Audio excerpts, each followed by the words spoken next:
an army and జోలికి వెళ్ళకూడదు, వెళ్తే పెద్ద ఆర్మీ వచ్చేస్తుంది అనమాట. So it's really good. It's not easy.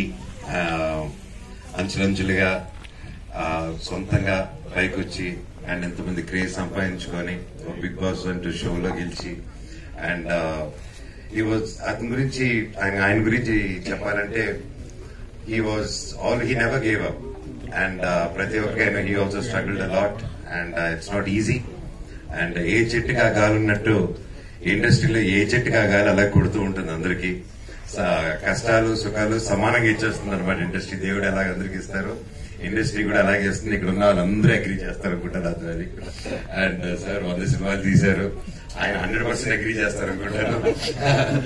So and ఇలాగా ఏ కష్టాన్ని కల నష్టాన్ని కల చూడకుండా ముందుకి కదులుతూ రావాలి, కష్టపడుతూ ముందుకు రావాలి. డెఫినెట్ గా ఒక రోజు నిలబడతారు అనే ఒక ఉదాహరణ మన Kaushal. All the best brother. ఇంకా ఎన్నో హైట్స్కి వెళ్ళాలని నా భగవంతుని కోరుకుంటున్నాను. అండ్ నా బ్రదర్ అది ప్రతి ఒక్కరు వచ్చినందుకు love you good to see you all the very best. Cinema గొప్ప హిట్ అవ్వాలి. టిపి పూరే all the best. Thank you sir, thank you so much. And next